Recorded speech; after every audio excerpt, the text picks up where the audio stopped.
사도신경으로 신앙 고백하시겠습니다. 전능하사 천지를 만드신 하나님 아버지를 내가 믿사오며 그 외아들 우리 주 예수 그리스도를 믿사오니 이는 성령으로 잉태하사 동정녀 마리아에게 나시고 본디오 빌라도에게 고난을 받으사 십자가에 못 박혀 죽으시고 장사한 지 사흘 만에 죽은 자 가운데서 다시 살아나시며 하늘에 오르사 전능하신 하나님 우편에 앉아 계시다가 저리로서 산자와 죽은 자를 심판하러 오시리라. 성령을 믿사오며 거룩한 공회와 성도가 서로 교통하는 것과 죄를 사하여 주시는 것과 몸이 다시 사는 것과 영원히 사는 것을 믿사옵나이다. 아멘. 5월 3일 월요일. 오늘 우리에게 주시는 말씀은 마가복음 9장 2절에서 8절까지 말씀입니다. 엿새 후에 예수께서 베드로와 야고보와 요한을 데리시고 따로 높은 산에 올라가셨더니 그들 앞에서 변형되사 그 옷이 광채가 나며 세상에서 빨래하는 자가 그렇게 희게 할 수 없을 만큼 매우 희어졌더라. 이에 엘리야가 모세와 함께 그들에게 나타나 예수와 더불어 말하거늘 베드로가 예수께 고하되 라삐여 우리가 여기 있는 것이 좋사오니 우리가 초막셋을 짓되 하나는 주를 위하여 하나는 모세를 위하여 하나는 엘리야를 위하여 하사이다 하니 이는 그들이 몹시 무서워하므로 그가 무슨 말을 할지 알지 못함이더라. 마침 구름이 와서 그들을 덮으며 구름 속에서 소리가 나되 이는 내 사랑하는 아들이니 너희는 그의 말을 들으라 하는지라. 문득 둘러보니 아무도 보이지 아니하고 오직 예수와 자기들 뿐이었더라. 아멘.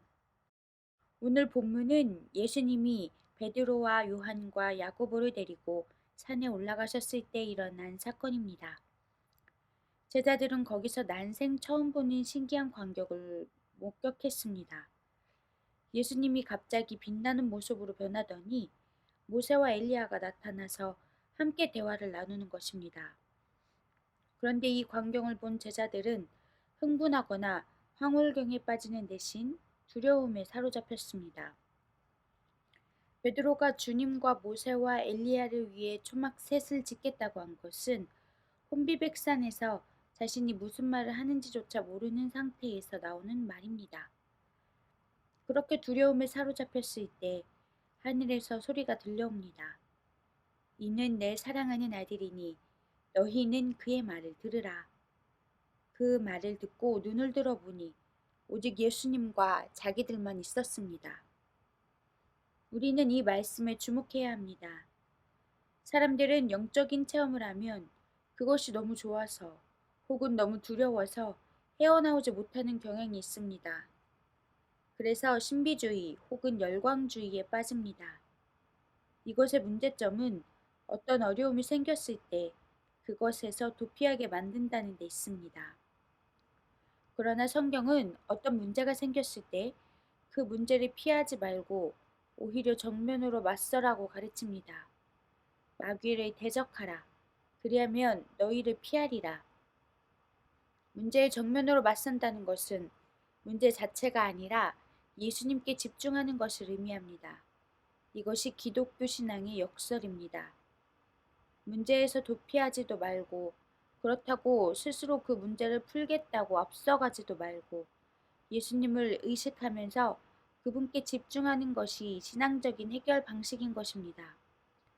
독일의 본회퍼 목사님은 우리는 하나님 앞에 서 있다라고 했습니다. 우리가 서 있는 자리는 문제 앞도 아니고 세상 앞도 아니며 오직 예수님 앞입니다. 예수님만 바라봐야 합니다. 예수님은 이것을 이렇게 표현하셨습니다. 내 안에 거하라. 나도 너희 안에 거하리라. 우리가 믿음으로 예수님 안에 거하면 문제 해결이 아니라 문제 자체가 사라집니다.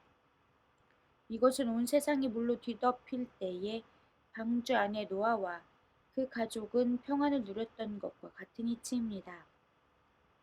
예수님 안에 거하면 노아의 방주 안은 비교도 안 되게 크신 주님 안에서 온전한 평강을 누릴 수 있습니다. 그래서 우리 인생의 답은 오직 예수님 뿐입니다. 묵상 질문. 삶의 문제 앞에서 가장 먼저 무슨 생각을 합니까? 사랑의 하나님, 언제나 주님께만 시선을 집중하며 살아가기를 소망하오니 도와주옵소서. 태풍이 불어 집채만한 파도가 생겨도 바닷속은 언제나 고요한 것처럼 주님의 품 안에서 흔들림 없는 평안을 누리며 사는 인생들이 되게 하옵소서. 예수님의 이름으로 기도합니다. 아멘.